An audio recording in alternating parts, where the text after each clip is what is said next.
আপনার দলের নেতা যিনি প্রধানমন্ত্রী হয়েছেন তার কাগজপত্র নেই, আগে তার কাগজপত্র জোগাড় করে আনুন, তারপর আমার কাগজপত্র দেওয়ার স্পর্ধা দেখাবেন। এর গর্ভে এই দলটির জন্ম হয়েছে, যারা আজকে এসআইআর থেকে শুরু করে এই সমস্ত কিছুর নামে সন্ত্রাস তৈরি করছে, সেই ভারতীয় জনতা পার্টি। তাদের কোনো লোককে দেখাতে পারবে যারা সত্যি সত্যি স্বাধীনতা যুদ্ধে জড়িয়েছিল? সাভারকার বন্দী ছিলেন, এই নিয়ে প্রচুর কথা আমরা শুনি। সাভারকার কতগুলো চিঠি লিখেছিলেন ক্ষমা প্রার্থনা করে ব্রিটিশ সরকারের কাছে, তা নিয়ে আমরা কথা শুনি না, বরং বুলবুলি পাখির পিঠে চড়ে উড়ে আসার গল্প শুনি। কেন ক্ষমা চেয়েছিলেন, কেন মুচলেখা দিয়েছিলেন, কেন তারা তিনি বেরিয়ে আসার পরে এবং তাদের যে সংঘ থেকে শুরু করে যাবতীয় হিন্দু মহাসভা থেকে শুরু করে যাবতীয় সংগঠন, তাদের কারোর সাহস হয়নি ব্রিটিশের বিরুদ্ধে রুখে দাঁড়ানোর। প্রত্যেকটা আন্দোলনকে তারা পেছন থেকে সাবোতাজ করেছেন। আজকে তারা এসছেন দেশপ্রেম শেখাতে, জাতীয়তাবাদ শেখাতে। কাদের শেখাতে? না বাঙালিকে। যে বাঙালির ছেলেমেয়েরা হাসতে হাসতে ফাঁসির মঞ্চে গেছে, বন্দুকে গুলি খেয়েছে, গুলি করেছে, বোমা মেরেছে, তাদেরকে দেশপ্রেম শেখাতে এসছে। এই স্পর্ধাটা পাচ্ছে করতে আমাদের একতা না থাকাটাই ওদের সাহস বাড়িয়ে দিয়েছে।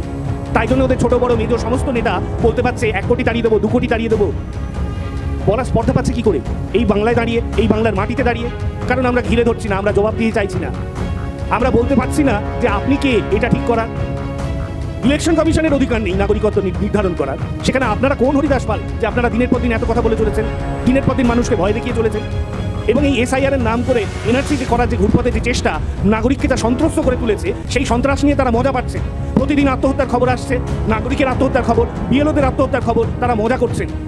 সোশ্যাল মিডিয়া থেকে শুরু করে রাস্তাঘাটে সর্বত্র তারা মজা করছেন। তারা বলছেন এসব তৈরি করা আতঙ্ক, অন্যরা তৈরি করছে তাই ওরা মরছে। আপনি কে? আপনার পরিচয়পত্র কি? আপনি যে নাগরিক তার প্রমাণ কি? আপনার দেশি পরিচয়টা খুব একটা অসম্মানের কোনো পরিচয় নয়, কারণ সেটি একটি স্বতন্ত্র রাষ্ট্র। ভাষার জন্য তারা লড়াই করেছেন, তাদের নিজেদের জায়গা ছিনিয়ে নিয়েছে। অধিকার ছিনিয়ে নেওয়া যে কোনো মানুষের পবিত্র কর্তব্য। আজকে যারা কেন্দ্রে শাসন করছে সেই শক্তির কাছে নতুন কোনো বিষয় নয়। আপনারা যদি পুরাণ ইতিহাস এসব ঘেঁটে দেখেন তাহলে খানিক মজা পাবেন। ধরুন পুরাণে বলা হচ্ছে যে এই বঙ্গদেশে যারা বসবাস করে সেই সব লোকেরা হচ্ছে পাখির মতো কিচিরমিচির করা ভাষায় কথা বলা লোক। তাচ্ছিল্যটা দেখুন। একটা সময় নিয়ম ছিল যে এই অঙ্গ বঙ্গ এইসব জায়গায় যারা আসবেন তাদের শুদ্ধিকরণ করতে হবে। তারা যদি ব্রাহ্মণ হয়ে থাকেন বা অন্য কোনো দ্বিজাতি মানে বৈশ্য ক্ষত্রিয় ইত্যাদি হয়ে থাকেন, তাদের শুদ্ধিকরণ করতে হবে, কারণ এটি অপবিত্র জায়গা। অনেক হাজার বছর ধরে এই যে ভূখণ্ডে আমরা জন্মেছি, এই যে ভূখণ্ডে আমরা বড় হয়েছি, এই ভূখণ্ডের মানুষজন তাদের নিজেদের সংস্কৃতি নির্মাণ করেছেন।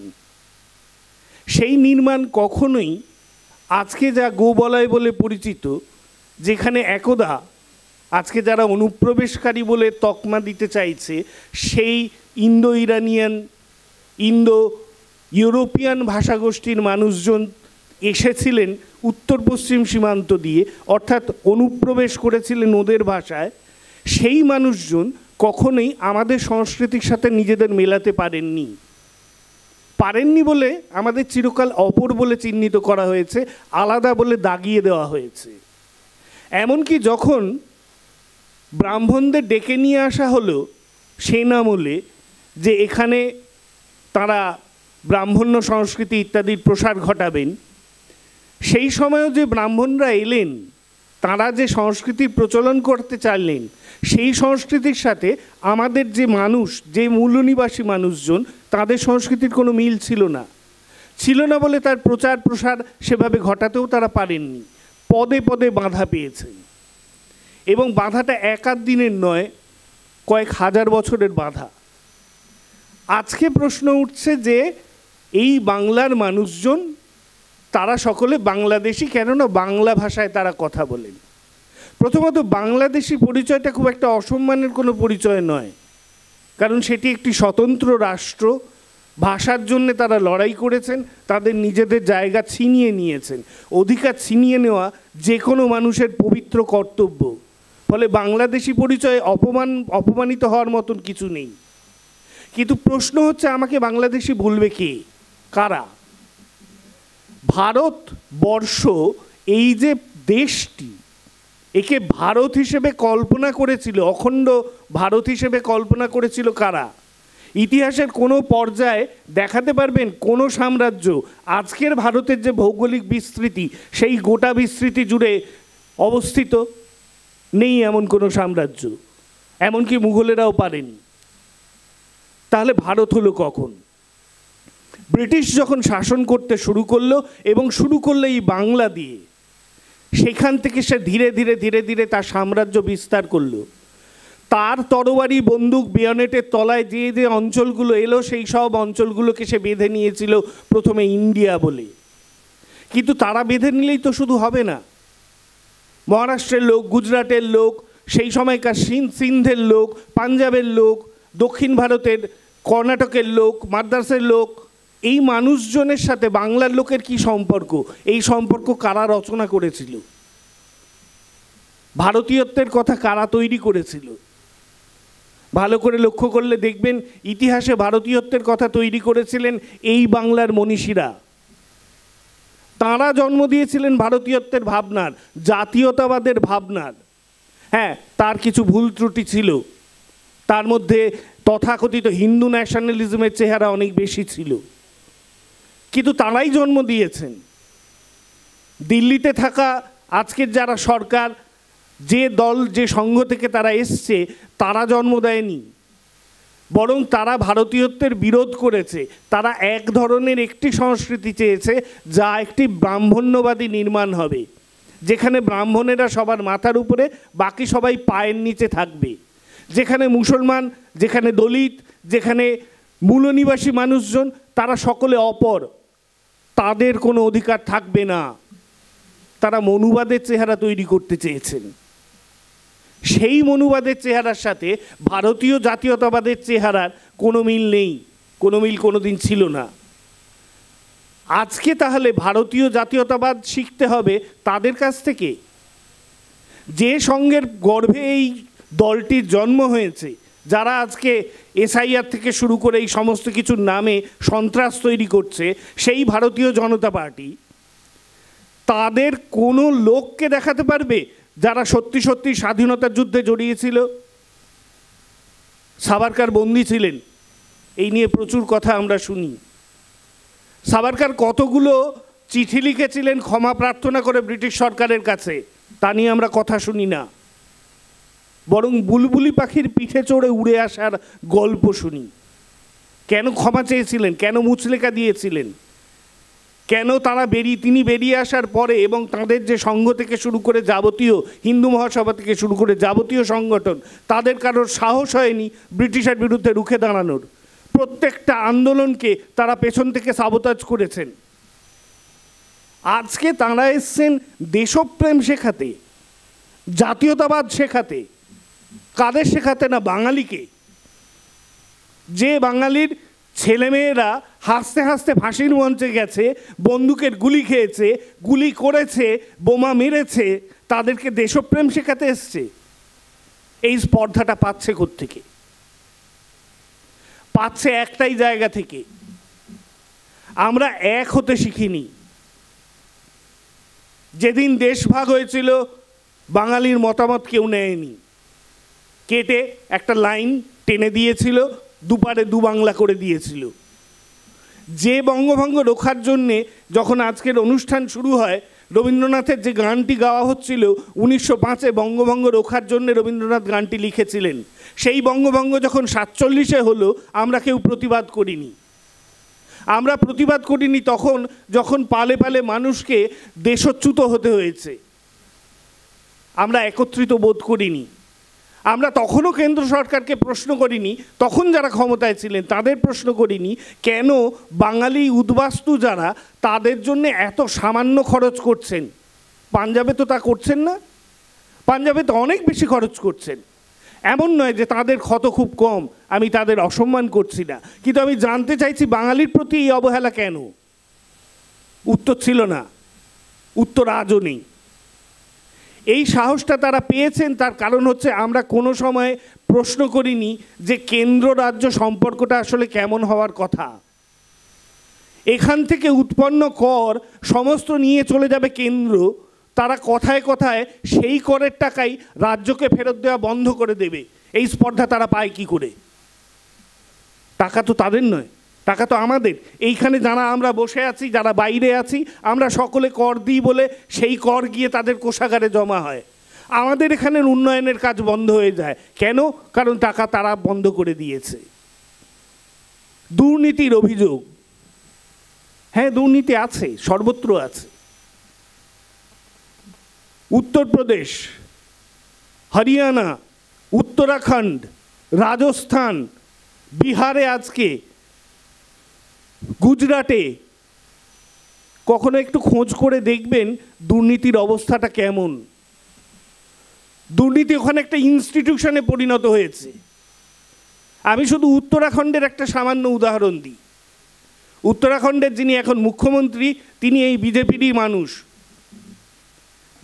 তিনি করলেন কি, দিল্লি চলে গেলেন। দিল্লি গিয়ে বললেন যে 5 দিনের মধ্যে আমাকে অনুমতি দাও, আমি কিছু কিছু জায়গায় যেগুলো বনাঞ্চল, সেই সব জায়গায় আমি মাইনিং থেকে শুরু করে নানান রকম জিনিস গড়ার জন্যে ব্যবস্থা করব। 5 দিনের মধ্যে অনুমতি চলে এলো। ইল্লিগাল মাইনিং, নদীর পথ পরিবর্তন করে দেওয়া, নদী শেষ করে দেওয়া, বনের পর বন কেটে সাফ করে দেওয়া, যার ফলে আজকে উত্তরাখণ্ড, হিমাচল, এইসব জায়গাগুলো এই ভয়ঙ্কর প্রাকৃতিক বিপর্যয়ে পড়ছে, আর এদের পকেটে কোটি কোটি টাকা ঢুকছে। যিনি এর বিরোধিতা করেছিলেন সেই ফরেস্ট অফিসারকে সরিয়ে দেওয়া হয়েছে। এগুলো দুর্নীতি নয়? সেখানে কেন্দ্র টাকা বন্ধ করেছে? করেনি। আমাদের বন্ধ করতে পারছে কারণ আমরা ক্রমাগত একে অপরের দিকে আঙুল তুলে দোষারোপ করার খেলায় মত্ত। যদি দুর্নীতি থাকে, দুর্নীতির বিরুদ্ধে লড়ুন, কিন্তু প্রশ্ন করুন আমার করের টাকা, আমার সম্পদ আমার হাতে আসবে না কেন? আমাদের একতা না থাকাটাই ওদের সাহস বাড়িয়ে দিয়েছে। তাই জন্য ওদের ছোট বড় মেজো সমস্ত নেতা বলতে পারছে 1 কোটি তাড়িয়ে দেবো, 2 কোটি তাড়িয়ে দেবো। বলার স্পর্ধা পাচ্ছে কি করে? এই বাংলায় দাঁড়িয়ে, এই বাংলার মাটিতে দাঁড়িয়ে। কারণ আমরা ঘিরে ধরছি না, আমরা জবাবদিহি চাইছি না, আমরা বলতে পারছি না যে আপনি কে এটা ঠিক করার। ইলেকশন কমিশনের অধিকার নেই নাগরিকত্ব নির্ধারণ করার। সেখানে আপনারা কোন হরিদাস পাল যে আপনারা দিনের পর দিন এত কথা বলে চলেছেন, দিনের পর দিন মানুষকে ভয় দেখিয়ে চলেছেন। এবং এই এসআইআরের নাম করে এনআরসি যে করার যে ঘুরপথের যে চেষ্টা, নাগরিককে যা সন্ত্রস্ত করে তুলেছে, সেই সন্ত্রাস নিয়ে তারা মজা পাচ্ছেন। প্রতিদিন আত্মহত্যার খবর আসছে, নাগরিকের আত্মহত্যার খবর, বিএলওদের আত্মহত্যার খবর, তারা মজা করছেন। সোশ্যাল মিডিয়া থেকে শুরু করে রাস্তাঘাটে সর্বত্র তারা মজা করছেন। তারা বলছেন এসব তৈরি করা আতঙ্ক, অন্যরা তৈরি করছে তাই ওরা মরছে। কিংবা আমি এমনও বলতে বা লিখতে দেখেছি যেখানে বলছে ও যত সব বাংলাদেশি ওগুলো মরে গিয়ে ভালোই হয়েছে। ভুলে যাবেন না, বাঙালির মধ্যে যেমন অনেক ভালো জিনিস আছে, তেমন কিছু মন্দ জিনিসও আছে। আমাদের এই বাংলার ইতিহাসেই জগৎ শেঠ, মির্জাফর এরা ছিল। আমাদের মধ্যে এই বিশ্বাসঘাতকের দল এখনও মজুত আছে বলে তারা প্রমাণ করতে চাইছে এই এসআইআর থেকে শুরু করে যাবতীয় যা কিছু হচ্ছে সেগুলো আসলে কিছুই নয়। খুব সাধারণ একটা ব্যাপার হচ্ছে, নির্বাচন তালিকা সংশোধন হচ্ছে, এ নিয়ে আমাদের ভয় পাওয়ার কিছু নেই। কেউ আমাদের জমি জমা সম্পত্তি কেড়ে নিয়ে আমাদের বেনাগরিক করে দেবে না, আমাদের ডিটেনশন ক্যাম্পে পাঠাবে না, প্রতিদিনের 50 টাকা মজুরিতে আমাদের সস্তা শ্রম দিতে বাধ্য করবে না, অবমানুষের চেহারায় আমাদের বাঁচতে বাধ্য করবে না। এরকম একটা ভাবনা তারা তৈরি করার চেষ্টা করছে। কিন্তু ভুল করবেন না, ওরা আজ যা ভাবে 100 বছর পরেও তাই ভাবে। এটাই ওদের সাফল্যের জায়গা। ওরা অনেক দিন আগে ভেবেছিল কাদের ভারতবর্ষ থেকে ওরা বাদ দেবে, ওদের যে ভারতবর্ষ, ওদের যে স্বপ্ন, তার থেকে বাদ দেবে। তাদের মধ্যে 1 নম্বর তালিকায় রয়েছে বাঙালির নাম। বাঙালি বলতে আমি বাঙালি, হিন্দু, মুসলমান সকলের কথা বলছি, আলাদা করে কারোর কথা বলছি না। বাঙালিকে বাদ দিতে না পারলে ওরা জানে বাংলা যদি দুর্বল না হয় তাহলে এখান থেকে জোর লড়াই হবে, এবং সেই লড়াই ওরা সহ্য করতে পারবে না।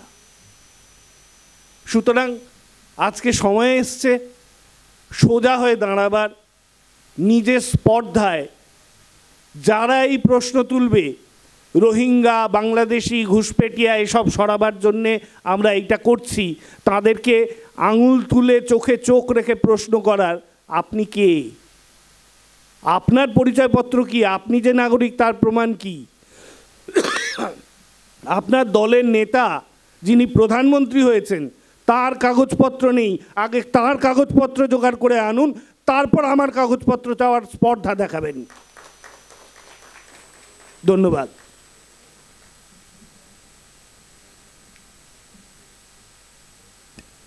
অসংখ্য ধন্যবাদ। আমি ডেকে নেব আমাদের পরবর্তী বক্তা, বিশিষ্ট শিশু সাহিত্যিক এবং প্রকাশক শ্রী ত্রিদীপ কুমার চট্টোপাধ্যায়।